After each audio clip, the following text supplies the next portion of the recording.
અને આ 25 વર્ષમાં જર્ની છે એ કલ્પનાતીત છે. 2500 કરોડથી 2 લાખ કરોડ એટલે મને લાગે આખા સમગ્ર વિશ્વમાં આવો કોઈ જિલ્લો નહીં હોય. અને જે ઉદ્યોગોનું જે વેરાઇડ કાઇન્ડ ઓફ સેગમેન્ટ્સ છે એ પણ બહુ યુનિક છે. કોઈ વર્લ્ડના કોઈ જિલ્લામાં આટલા બધા વેરિડ ટાઈપના ઇન્ડસ્ટ્રીઝ નહીં હોય કે જ્યાં મરીન કેમિકલ, ટેક્સટાઇલ, એન્જિનિયરિંગ, મતલબ તમે યુ નેમ ઇટ, એ દરેક પ્રકારના ઉદ્યોગો અહીં છે. કે ડેટા સેન્ટર્સ ઇન્ડિયામાં ગમે ત્યાં હશે, પણ ગ્રીન એનર્જી એને કચ્છમાંથી સપ્લાય થશે. તો એ અદાણીનું ડેટા સેન્ટર હોય, રિલાયન્સનું હોય કે એમેઝોનનું હોય કે ગૂગલનું હોય, એટલે તમે હવે એવું કહી શકો કે કચ્છનો જે ગ્રીન એનર્જી જે પાવર છે એ ઇન્ડિયાના અથવા વર્લ્ડના બધા ડેટા સેન્ટર્સને ફીટ કરશે. કચ્છના યુવાનોને પણ જે સંદેશ છે એ જ છે કે જે બુકીસ નોલેજ છે, જે તમે ક્વોલિફિકેશન મેળવો છો, એ તો સારી જ વાત છે, એ જરૂરી છે, પણ એની સાથે સાથે સરાઉન્ડિંગ જે હેપનિંગ છે ઇન્ડસ્ટ્રીઝમાં અને એમાં જે તકો છે અને એને અનુરૂપ તમારું વાંચન, એને અનુરૂપ તમારું સમજ, એને અનુરૂપ કેસ સ્ટડીઝ અને એને અનુરૂપ તમારું પોતાનું etiquettes, soft skill, hard skill, એ બધું ડેવલપ કરે. તો ઉદ્યોગો માટે પણ સારી વસ્તુ એ જ છે કે સ્થાનિકોને રોજગારી આપે, કારણ કે એટ્રિશન રેટ ઓછો થાય અને સ્થાનિકે એ લોકોને મેનપાવર કોસ્ટ પણ ઓછી પડે. આજે બહારથી કોઈને અહીં લઈ આવવા હોય તો લગભગ ડબલ સેલરી આપવો પડે છે અને પછી પણ લોકો વર્ષ 2 વર્ષથી વધારે એ લોકો અહીં રહેવા માટે તૈયાર નથી થતા.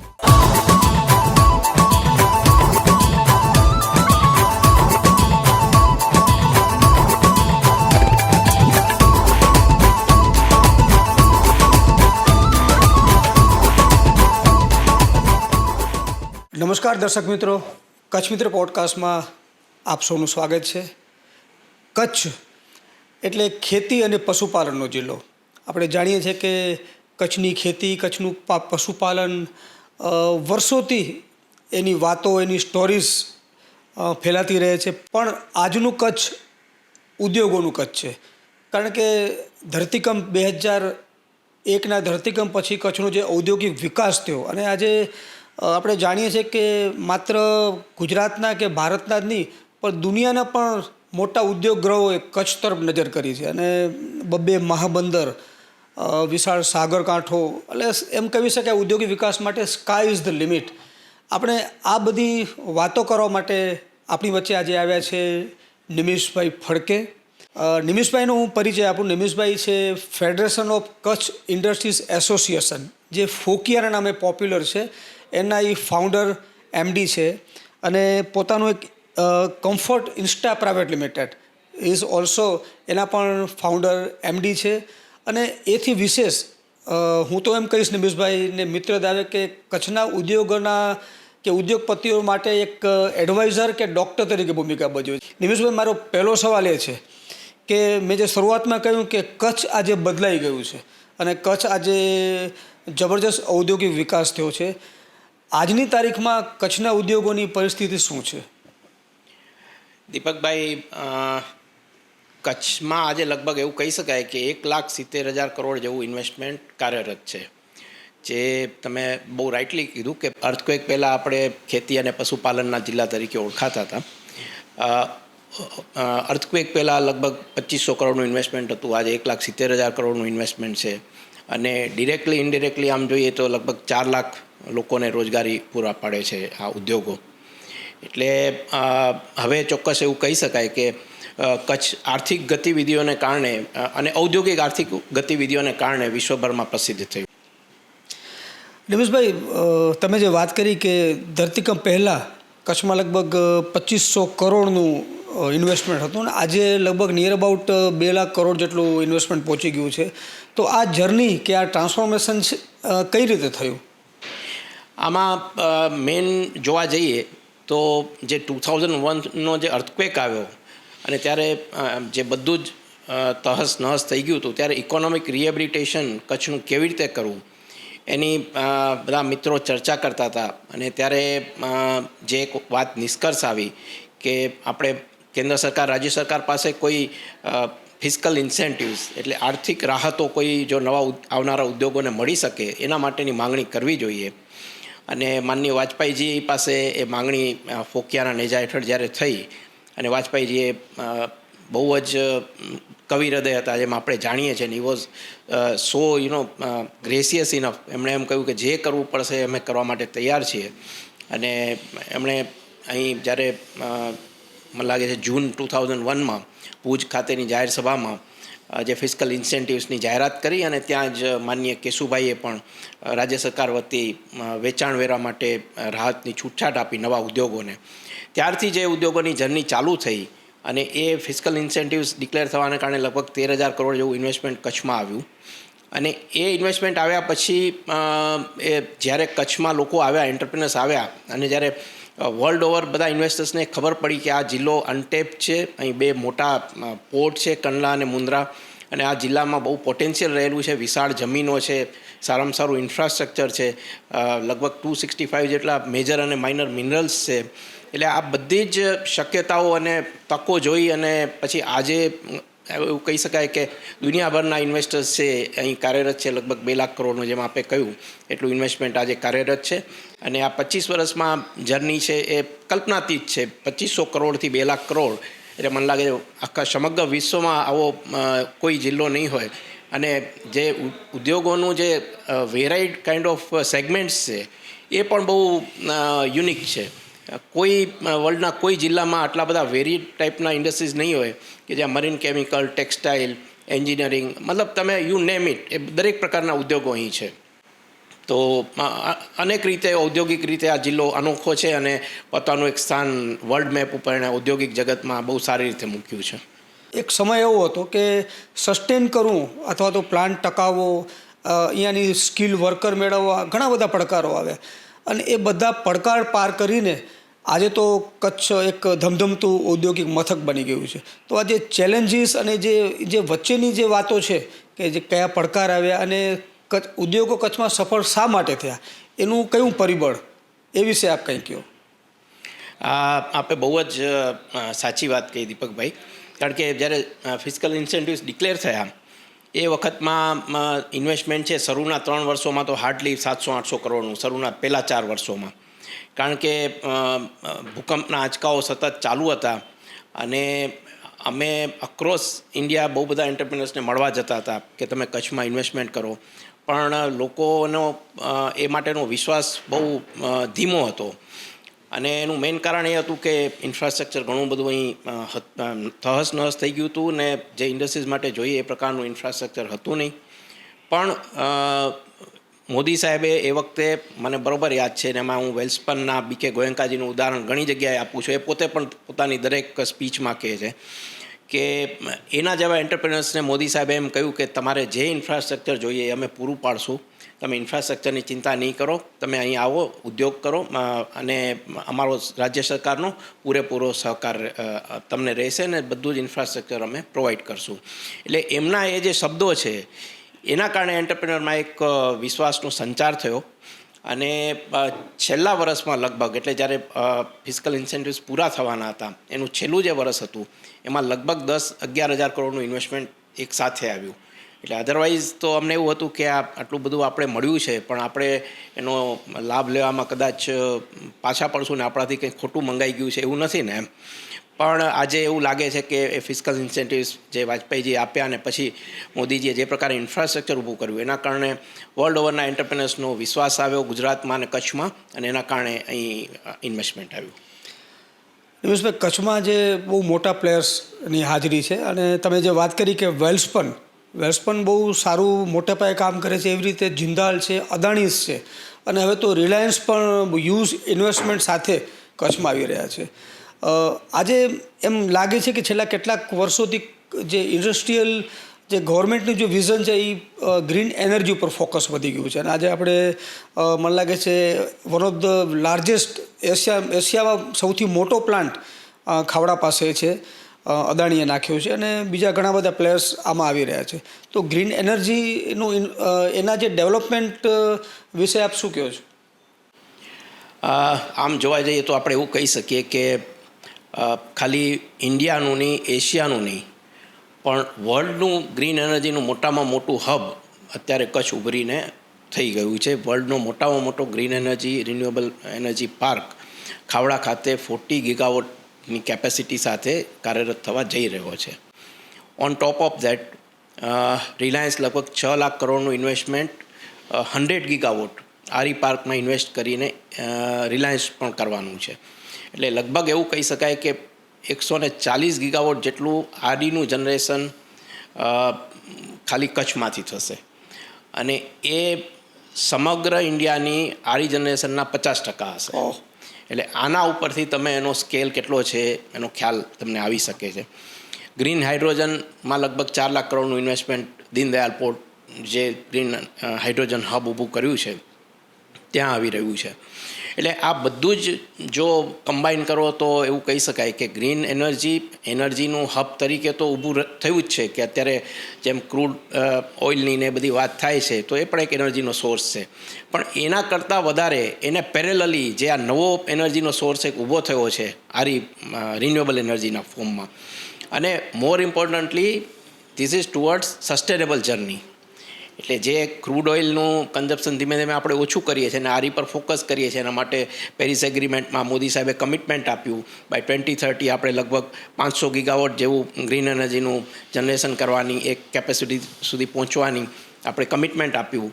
તો કદાચ એનાથી પહેલાં 2028 કે 29 સુધી કદાચ એ પહોંચી જઈએ અને એમાં સૌથી મોટો ફાળો જો કોઈનો હશે તો એ કચ્છનો હશે.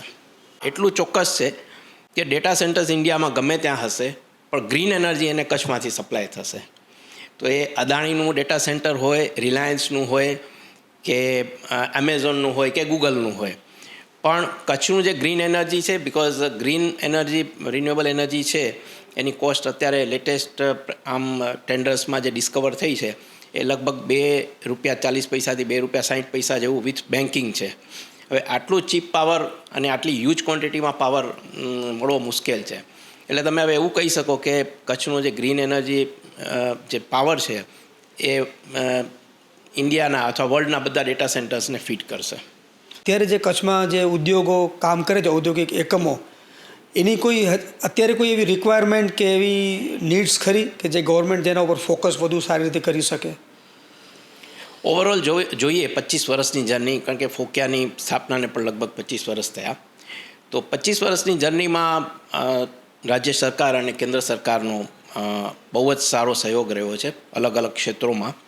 અને ઇન ટ્રુ સેન્સ રાજ્ય સરકાર, કેન્દ્ર સરકાર ઇરેસ્પેક્ટિવ ઓફ કોઈ પણ પક્ષની હોય, એ લોકો બહુ જ રિસ્પોન્સિવ રહ્યા છે કચ્છના પ્રશ્નો પ્રત્યે. અને વ્યાજબી રજૂઆતો જે પણ હતી એમાં એ લોકોએ દરેક વખતે સારી રીતે પ્રો ઇન્ડસ્ટ્રી અને પ્રો ડેવલપમેન્ટ જે છે પ્રતિસાદ આપ્યો છે. નીતિગત જે રિક્વાયરમેન્ટમાં મેઇનલી તો આપણે જો વિશેષ રીતે અત્યારે કચ્છમાં જોઈએ તો કચ્છ ટ્રેડિશનલી એક વોટર ડેફિસિટ રિજન રહ્યું છે અને આપણે નર્મદાનું પાણી 600 કિલોમીટરથી અહીં લાવીને ફીડ કરીએ છીએ. તો સ્વાભાવિક છે કે એ પાણીમાં વધારે પડતું જે ઓરિજિનલ જે નર્મદાની ડિઝાઇન છે એ ઇરિગેશન અને પીવાના પાણી માટે છે. એટલે ઉદ્યોગો જે તે વખતે, કારણ કે જ્યારે આ નર્મદા યોજના આખી પ્લાન થતી હતી અથવા આખું એનું પ્લાનિંગ હતું, ત્યારે એમાં ઉદ્યોગો માટે પાણી કચ્છમાં ઉદ્યોગોને પાણી ફીડ કરવું એવી કોઈ જોગવાઈઓ હતી નહીં. એ બહુ સ્વાભાવિક છે, કારણ કે ત્યારે કોઈ એવું એનવિસેજ નહોતું કર્યું કે આટલા વિશાળકાય ઉદ્યોગો કચ્છમાં આવશે. પણ હવે જ્યારે આટલા વિશાળકાય ઉદ્યોગો છે, આટલું મોટું ઇન્વેસ્ટમેન્ટ છે, તો એના માટે અને જ્યારે કચ્છનો પોતાનો 400-500 કિલોમીટરનો દરિયાકાંઠો છે, તો ઉદ્યોગો માટે એક ડિસેલિનેશન પ્લાન્ટ સ્થાપવામાં આવે 2-3-4 જગ્યાએ, તો કચ્છના ઉદ્યોગોની પાણીની જરૂરિયાતો છે એ પ્લાન્ટ દ્વારા પૂરી પાડી શકાય. અને આ બહુ તાતી જરૂરિયાત છે. ઘણા વખતથી આ પ્રશ્ન માટે વિવિધ સ્તરે રજૂઆતો અને મિટિંગો ચાલે છે, પણ હજી સુધી એ project it hasn't seen the light of the day. તો એ એક મોટી અપેક્ષાઓ કચ્છના ઉદ્યોગોને સરકારશ્રી તરફ છે. નિમેશભાઈ, એક ઇલેક્ટ્રોનિક એન્જિનિયર આજે કચ્છના ઉદ્યોગોના સંગઠન માટે બહુ મહેનત સાથે કામ કરતા થયા છે અને તમારા ફાધર પ્રભાશંકરભાઈ ફડકેની પ્રોફાઇલ બહુ દિગ્ગજ કચ્છના સાહિત્યકાર, ગુજરાતી સાહિત્યનું બહુ મોટું નામ. તો આ અત્યારની તમે જે ભૂમિકા છે એમાં તમે કઈ રીતે આવ્યા? આમ તો શું છે, આ બધું kind of destiny is a kind of destiny. So ક્યારે એવું આ બધું વસ્તુઓ પ્લાન થયેલી નથી કોઈ જ. અર્થક્વેક આવ્યો ને ત્યારે હું તો અંજારમાં એક મારું યુનિટ હતો એ ચલાવતો હતો નાનું. એની પહેલાં ફોકિયાની સ્થાપના થઈ હતી અને એ પછી એવું નક્કી ફોકિયા થયું before earthquake. Before earthquake, FOCIA before earthquake August 2000માં સ્થાપિત થયેલું છે. ત્યારે હાર્ડલી 5-6 ઇન્ડસ્ટ્રીઝ હતી, જેમ આપણે બધા જાણીએ છીએ અદાણી, સાંગી પણ ત્યારે એગ્રોશેલ હતું. ઓકે.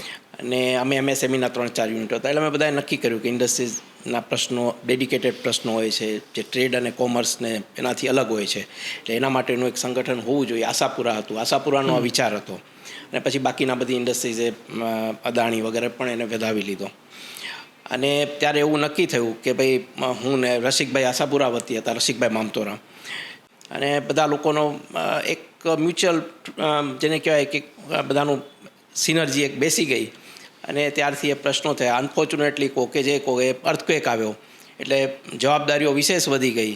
અને પછી એ ફ્લોમાં એટલા બધા આગળ નીકળી ગયા કે એમાં પાછા વળવાનો કોઈ પ્રશ્ન ના આવ્યો. પછી 2012માં એક વખત વિચાર્યું કે ભાઈ હવે ઘણું બધું પ્રવૃત્તિ વધી ગઈ છે, હવે મારાથી મેનેજ નહીં થઈ શકે. એટલે મેં બધાને વાત કરી. એટલે પછી મને બીકે ગોયંકાજી એને બધાએ કહ્યું કે નહીં કે हमको तो कंटिन्यू करना है इसको तो अभी बहुत आगे बढ़ाना है क्योंकि अभी इंडस्ट्रीज बहुत बढ़ रही है. એટલે એ પછી ફરી જે ધક્કો લાગ્યો. અને હવે તો રોજ સવાર પડે ને નવી એટલી બધી એક્ટિવિટીઓ, નવી ઇન્ડસ્ટ્રી આવતી હોય, દરેક ઇન્ડસ્ટ્રીના પોતપોતાના પ્રશ્નો અને એને લગતા નીતિ વિષયક નિર્ણયો, જેટલા સેગમેન્ટ એને લગતા નીતિ વિષયક નિર્ણયો, ઇન્ફ્રાસ્ટ્રક્ચરના નિર્ણયો, કનેક્ટિવિટીના કંઈક ને કંઈક ઇશ્યુઝ. એટલે એ બધું જ એટલું બધું આમ વધતું જાય કે એને કઈ રીતે મેનેજ કરવા, બધું કશું જ પ્લાન નથી હોતું. નિમેશભાઈ, કચ્છમાં જે રીતે ઉદ્યોગો આવે અને આજે પણ મુન્દ્રા અદાણીમાંથી SEZ વિકસ્યું છે અને દીનદયાળ પોર્ટ અને પછી DP વર્લ્ડ આવ્યું છે. એટલે કચ્છના વિકાસમાં બંદરોની તો વ્યાપક અને જબરદસ્ત ભૂમિકા છે.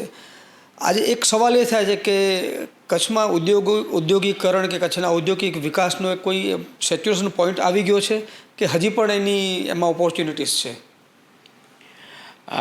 આમ જોવા જઈએ ને તો 2001 એટલે અર્થક્વેક પછીનો પીરિયડથી કરીને 2016-17 એને આપણે એક ઇન્ડસ્ટ્રીયલાઇઝેશનનો કચ્છ ઇન્ડસ્ટ્રીયલાઇઝેશન 1.0 કહી શકાય.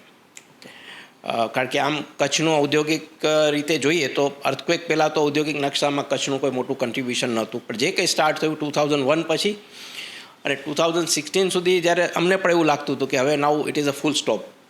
પણ એ પછી જે રિન્યુએબલ એનર્જી પાર્કની જે જાહેરાત થઈ અને એને લગતી જે પ્રવૃત્તિઓ ચાલુ થઈ, અને એના કારણે એક બીજો મોટો શિફ્ટ એ આવ્યો કે અત્યાર સુધી જે કચ્છનું ઇન્ડસ્ટ્રીયલાઇઝેશન છે એ તમે જુઓ તો ઈસ્ટર્ન અને સધર્ન પાર્ટ ઉપર હતું. સામખિયાળીથી કરીને મુન્દ્રા અને માંડવી સુધી, માંડવી પહેલાં. હવે એ ઇન્ડસ્ટ્રીયલાઇઝેશનની જે ક્ષિતિજો છે એ તમે એવું કહી શકો કે ઉત્તર અને પશ્ચિમ કચ્છ એને પણ આવરી લીધું છે. એટલે એ ઘણી બધી રીતે આખું એક અલગ ડાયમેન્શન હવે એના કારણે થઈ રહ્યું છે. અને કચ્છ એટલે જ કદાચ લેન્ડ ઓફ ઓપોર્ચ્યુનિટીઝ કહેવાય છે. તો જે યંગ આંતરપ્રિન્યોર્સ છે અથવા તો આજની જે પેઢી છે જે કચ્છમાં ગ્રો થાય છે, તમે એના માટે કેવું ફ્યુચર જુઓ છો? Run of opportunities and many opportunities. એટલે ડિરેક્ટ આમ જુઓ તો કચ્છી કોમ્યુનિટી છે, એન્ટરપ્રેનર છે. અહીંના પણ ઘણા બધા લોકો કદાચ એવી વાતો પણ આવે કે કચ્છના લોકોને લોકલ રોજગારી વગેરે નથી મળતી. પણ આમાં સાચી વસ્તુ એ છે કે ડાયરેક્ટ અને ઇનડાયરેક્ટ બંને રીતની ઓપોર્ચ્યુનિટી હોય છે, બંને રીતનું એમ્પ્લોયમેન્ટ જનરેશન હોય છે. એટલે કચ્છના લોકોમાં જે એન્ટરપ્રિન્યોર ફ્લેયર છે તમે જુઓ તો આ ઉદ્યોગોને કારણે જે તકો આવી છે અત્યારે એ ઘણા બધા લોકોએ, સ્થાનિક લોકોએ એને બંને હાથે ગ્રેપ કરી છે. અને એને એન્સિલરી ઘણા બધા જે છે ઉદ્યોગો વિકસ્યા છે, ઘણી બધી પ્રવૃત્તિઓ વિકસી છે. અને ઘણા બધા લોકો આજે પ્રત્યક્ષ રીતે પણ કચ્છના વિવિધ ઉદ્યોગોમાં સારી રીતે જોડાયેલા છે. અને હજી વધારે જે છે ઉદ્યોગો અને કચ્છના યુવાનોને બહુ જ વિશાળ તકો રહેલી છે અને અસીમ તકો રહેલી છે. હવે એ લોકો ઉપર છે કે કઈ રીતે આ તકોને એપ્રિશિએટ કરે છે અને કઈ રીતે એનો બેનિફિટ લે છે. નિમેશભાઈ, એક કચ્છના ઔદ્યોગિક વિકાસની કે જ્યારે ઉદ્યોગોની વાત આવે ત્યારે એક આમ જનતા વચ્ચે એક મુદ્દો એવો ચર્ચાતો હોય છે કે ઉદ્યોગો આવવાથી કચ્છના પર્યાવરણને બહુ નુકસાન થયું છે. એક એ ટૉપિક છે. અને બીજી વસ્તુ એ છે કે ઉદ્યોગો પાસેની અપેક્ષા, કારણ કે નેચરલી કોઈ પણ જગ્યાએ ઇન્ડસ્ટ્રીઝ જાય તો એક આશા જાગે કે અહીંયા યુવાનોને રોજગારી મળશે. પણ એક એવી ફરિયાદ આવતી હોય છે કે જે સરકારનો જે નિયમ છે સ્થાનિક 80% રોજગારી, એ કદાચ ફૂલફિલ નથી થતો. તો આ બંને ટોપિક વિશે આપનો અભિપ્રાય જણાવો. એન્વાયરમેન્ટની વાત કરીએ તો આપણે સ્થાનિક રીતે નહીં, એટલે ગુજરાત અથવા આમ જોઈએ તો રાષ્ટ્રકક્ષાએ નહીં, પણ હવે અક્રોસ ધી વર્લ્ડ એન્વાયરમેન્ટના નિયમો છે એ દિવસે ને દિવસે વધારે સ્ટ્રિન્જન્ટ થતા જાય છે. અને જે ઉદ્યોગો એની સાથે કોમ્પિટેબલ રહી શકે એ જ ઉદ્યોગોની વર્લ્ડ માર્કેટમાં એક્સેપ્ટેબિલિટી રહે છે. કારણ કે હમણાં જ કદાચ આપણે વાંચ્યું હશે કે આપણે યુરોપિયન યુનિયન જોડે ઇન્ડિયાએ ટ્રેડ એગ્રીમેન્ટ કર્યો. હવે એ ટ્રેડ એગ્રીમેન્ટ કર્યા પછી એ ટ્રેડ એગ્રીમેન્ટની જે તકો છે એનો લાભ જો અહીંના ઉદ્યોગોએ લેવો હોય તો એ લોકોએ ત્યાંના કાર્બન એમિશન્સના કાર્બન એરિયા જે કાર્બન બોર્ડર જે એરિયા મિકેનિઝમ છે એનું જો કોમ્પ્લાયન્સ એ લોકો નહીં કરે તો ઇન્ડિયાના ઇન્ડસ્ટ્રીઝની પ્રોડક્ટ ત્યાં એક્સેપ્ટેબલ નહીં થાય. એટલે હવે એન્વાયરમેન્ટનો જે મુદ્દો છે એ સ્થાનિક કરતાં વૈશ્વિક થઈ ગયો છે. એટલે જેને ઉદ્યોગ અથવા જેને ધંધો કરવો હશે, ટ્રેડ કરવો હશે, એકદમ સાવ જ ક્રૂડ વેમાં કહીએ તો એણે એન્વાયરમેન્ટનું પાલન કરવું પડશે, નહીં તો વર્લ્ડ ઓવર તમારી પ્રોડક્ટ છે એક્સેપ્ટેબલ નહીં થઈ શકે. So it is that simple. એટલે હવે જીપીસીબી કે સીપીસીબી સેન્ટ્રલ પોલ્યુશન એ લોકો કાઇન્ડ ઓફ પ્યુનિટિવ એક્શન લે અને ઉદ્યોગો એ પ્રમાણે દંડ કરે, ઉદ્યોગો બંધ કરે. હવે એ એરાથી આપણે આગળ નીકળી ગયા છે. હવે તમારું વર્લ્ડનું માર્કેટ જ તમને એક્સેપ્ટ નહીં કરે, એટલે you are force to comply by all the environmental norms. તો આપણે એ એરામાં આવી ગયા છે અને ફોર્ચ્યુનેટલી એ રીતે ઉદ્યોગો કોમ્પ્લાય થાય છે. અને ઇન્ડિયાના બધા ઉદ્યોગોને જે નવા ટ્રેડ એગ્રીમેન્ટ થાય છે એની તકો મેળવવી હશે, ગ્રેપ કરવી હશે તો એ લોકોએ એન્વાયરમેન્ટના નિયમો બધા કોમ્પ્લાય કરવા જ પડશે. અને સમગ્ર રીતે બધા માટે એ સારી વાત છે. હવે બીજી જે આપણે વાત કરી સ્થાનિક રોજગારીની, તો સ્થાનિક રોજગારીમાં આમ જુઓ તો અત્યારે લગભગ કચ્છમાં 50 કોલેજો છે કાર્યરત છે અને એમાંથી 20-25-30 હજાર જેટલા જે છે લોકલ બધા યુથ છે એ પાસ આઉટ થાય છે. હવે તકો અત્યારે જે રહેલી છે એને ગ્રેપ કરવા માટે જે એક અત્યારે વૈશ્વિક લેવલ ઉપર એક મુદ્દો છે એ છે ઇન્ડસ્ટ્રી એકેડેમિયા વચ્ચેના કોઓર્ડિનેશનનો અને હાર્મનીનો. કે જે કેમ્પસમાં અત્યારે એ લોકોને શીખવાડવામાં આવે છે એજ્યુકેશનલ કેમ્પસમાં, હવે એ વસ્તુ ઇન્ડસ્ટ્રીઝ સાથે કઈ રીતે કોમ્પિટેબલ થઈ શકે. એટલે જે પાસ આઉટ છે એ લોકોનું એજ્યુકેશન છે એ ઓછું છે કે વધારે છે એ પ્રશ્ન નથી, અથવા પ્રોપર છે કે નહીં એ પ્રશ્ન નથી, પણ એ અત્યારે જે ઉદ્યોગ એટલે કચ્છના યુવાનોને પણ જે સંદેશ છે એ જ છે કે જે બુકીસ નોલેજ છે, જે તમે ક્વોલિફિકેશન મેળવો છો એ તો સારી જ વાત છે, એ જરૂરી છે, પણ એની સાથે સાથે સરાઉન્ડિંગ જે હેપનિંગ છે ઇન્ડસ્ટ્રીઝમાં અને એમાં જે તકો છે અને એને અનુરૂપ તમારું વાંચન, એને અનુરૂપ તમારું સમજ, એને અનુરૂપ કેસ સ્ટડીઝ અને એને અનુરૂપ તમારું પોતાનું etiquettes, soft skill, hard skill એ બધું ડેવલપ કરે તો ઉદ્યોગો માટે પણ સારી વસ્તુ એ જ છે કે સ્થાનિકોને રોજગારી આપે, કારણ કે એટ્રિશન રેટ ઓછો થાય અને સ્થાનિકે એ લોકોને મેનપાવર કોસ્ટ પણ ઓછી પડે. આજે બહારથી કોઈને અહીં લઈ આવવા હોય તો લગભગ ડબલ સેલરી આપવો પડે છે અને પછી પણ લોકો 1-2 વર્ષથી વધારે એ લોકો અહીં રહેવા માટે તૈયાર નથી થતા. એટલે સમગ્ર રીતે જોઈએ તો બંને માટે સારી વાત એ છે કે સ્થાનિકોને રોજગારી આપે, પણ એ માટેનું જે કોઈ જે કન્ટ્રીબ્યુટિંગ ફેક્ટર્સ છે એ આપણે ઊભા કરવા પડે, એમાં આપણે બધાએ સાથે મળીને સહયોગ કરવો પડે. એમાં એજ્યુકેશન ઇન્સ્ટિટ્યૂટ અને ઉદ્યોગો બંનેનો પણ મોટો ફાળો રહે. નિમેશભાઈ, કચ્છનો ઔદ્યોગિક વિકાસ થયો એની સાથે જે જરૂરિયાત જે ઊભી થતી હોય છે એમાં એક સૌથી વધુ જરૂરિયાત જે ચર્ચાતી છે અથવા તો ડિમાન્ડેબલ જરૂરિયાત છે ટ્રાન્સપોર્ટેશન. કારણ કે આજે કચ્છમાં લગભગ 300 જેટલા મોટા ઉદ્યોગો છે અને એમએસએમઈ 4-5 હજાર હશે. આજે કોઈ સીઈઓને કે કોઈ એના ઓનરને આવવું છે તો એની એર સર્વિસ અથવા તો આપણે જે એર આપણી જે અવેલેબલ છે આપણી પાસે જે ફ્લાઇટ શિડ્યુલ કે જે સેવાઓ એમાં ઘણી બધી હજી કંઈક સુધારાની અવકાશ છે. તો આ વિશે તમારો મત? એટલે આપણે 2 વાત એક સાથે કરી, કનેક્ટિવિટી અને લોજિસ્ટિક. હવે આમ જુઓ તો 2 સીપોર્ટ છે આપણે, એટલે કનેક્ટિવિટી થ્રુ સીપોર્ટ્સ આપણી ઓલરેડી છે એવું કહી શકાય as far as logistic is concern. પણ આ જેટલો કાર્ગો આવે છે લગભગ હમણાં આપણે જોયું કે કંડલા પોર્ટમાં 160 million metric ton, Adani port લગભગ 200, અને સમગ્ર ઇન્ડિયાનું એવું કહી શકાય કે લગભગ 35% જેટલો એક્ઝિમ બિઝનેસ કંડલા અને મુન્દ્રામાં થાય છે. લગભગ રોજની 15,000 ટ્રકો આપણે ત્યાંથી આવજા કરે છે. હવે આ બાય રોડ આપણી કનેક્ટિવિટી એના માટેનું જે ઇન્ફ્રાસ્ટ્રક્ચર છે એટલે કચ્છથી બહાર જવા માટેના એના ઉપરનું કન્જેશન બહુ જ વધારે છે. એટલે એના માટેના નવા નવા માર્ગો શોધવા પડે આપણે. જે અત્યારના માર્ગો છે હયાત માર્ગો એમાં સૌથી વધારે કન્જેશન તો આપણે જોઈએ તો સામખિયાળીથી કરીને માળિયા. હવે એ જે છે રૂટ એના ઉપર બધા જ લોજિસ્ટિક મતલબ જે કમર્શિયલ વ્હીકલ્સ છે કે ઇવન પ્રાઇવેટ વ્હીકલ્સ છે ઉપર પ્રેશર છે, બધા એના ઉપર જ પ્રેશર છે. અને ત્યાં દરેક વખતે પેલું જે છે એક આપણી લિમિટ આવી જાય છે અને ઘણી વખત 10-10, 15-15, 25-25 કલાકના જે જામ આવી જાય. હવે આ પરિસ્થિતિ કોઈપણ રીતે ઉદ્યોગો માટે જે છે એ કોન્ડ્યુસિવ ના કહેવાય. એટલે નવા રૂટો આપણે વિકસાવવા જોઈએ. ધારો કે જે ટીકરનો એક રોડ હતો કન્વેન્શનલ, એવી રીતે રાધનપુરનો રોડ છે.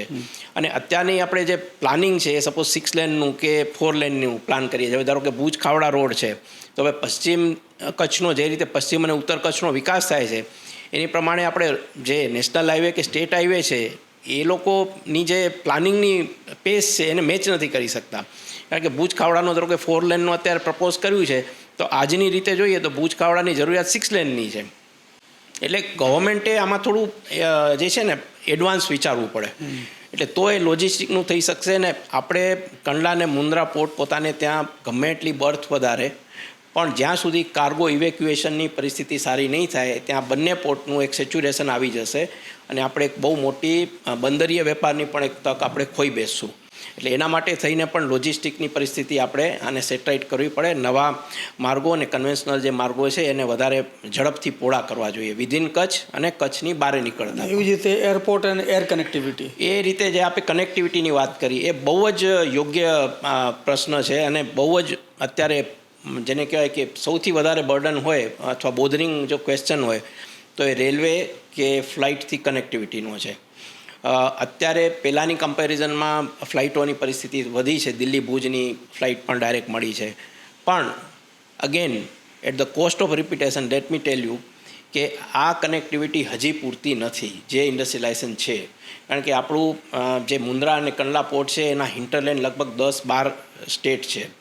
એટલે આ બધા સ્ટેટ સાથેનું આપણું કનેક્ટિવિટી એર કનેક્ટિવિટી વધે એ સતત જરૂર છે. અને હું તો એથી આગળ વધીને પણ કહું કે કંડલા પોર્ટમાં અત્યારે એમ જાણીએ છીએ એરપોર્ટ ઉપર અત્યારે જે એક ફ્લાઇટ ચાલુ હતી એ પણ બંધ થઈ ગઈ અને ભુજ એરપોર્ટ ઉપર હવે બર્ડન આવશે અને કંડલા એરપોર્ટ જે ગ્રીનફિલ્ડ એરપોર્ટ બનાવવાની જે છે તાતી જરૂરિયાત છે. પણ એના માટે shipping ministry Kandla port through જમીન આપે એના માટે એ લોકોએ હા પણ કન્સેન્ટ પણ આપી છે. પણ સમહાઉ રેડ ટેપિઝમમાં કોઈ વાત આગળ નથી વધતી. પણ એ કંડલા એરપોર્ટ પણ થાય પણ એ હવે તો કચ્છમાં આંતરરાષ્ટ્રીય એરપોર્ટની જરૂર છે. એટલી હદે એર કાર્ગોની રિક્વાયરમેન્ટ છે. કારણ કે એટલી બધી એમએનસીસ છે કે એ લોકોના સીઈઓ છે એ લોકો ચાર્ટર પ્લેન લઈને આવે છે. કારણ કે કનેક્ટિવિટી પૂરતી છે નહીં અને પરિસ્થિતિ એવી થાય છે કે ચાર્ટર પ્લેન લઈને આવ્યા પછી પણ એ લોકોએ એક રાત અહીંયા સ્ટે કરવો પડે છે. કારણ કે ભુજ એરપોર્ટ ઉપર હવે પરિસ્થિતિ કદાચ બદલી છે એક વર્ષથી. અમે રિપ્રેઝેન્ટ કર્યું હતું એના માટે કે સેકન્ડ શિપમાં CISFનું કોઈ ડિપ્લોયમેન્ટ જ નહોતું. એના કારણે સપોઝ પછી ફ્લાયબેક કરવું હોય એ લોકોને તો પછી સ્ટે કરવું પડે કારણ કે બીજા દિવસે સવારે જ જઈ શકે. એટલે તો પછી ચાર્ટર પ્લેન લઈને આવવાનો મતલબ ન રહ્યો. એટલે એ પરિસ્થિતિઓ બહુ જ અહીંયા આગળ વિકટ પરિસ્થિતિઓ છે. એટલે એર કનેક્ટિવિટી વધે એના માટે આપણા બધાના પ્રયત્નો હોવા જોઈએ અને તાતી જરૂરિયાત છે. અને દરેક સેન્ટર્સની હવે અત્યારે મુન્દ્રાથી નવી કંઈક ફ્લાઇટો ચાલુ થશે તો એના કારણે પરિસ્થિતિમાં ફેરફાર થશે.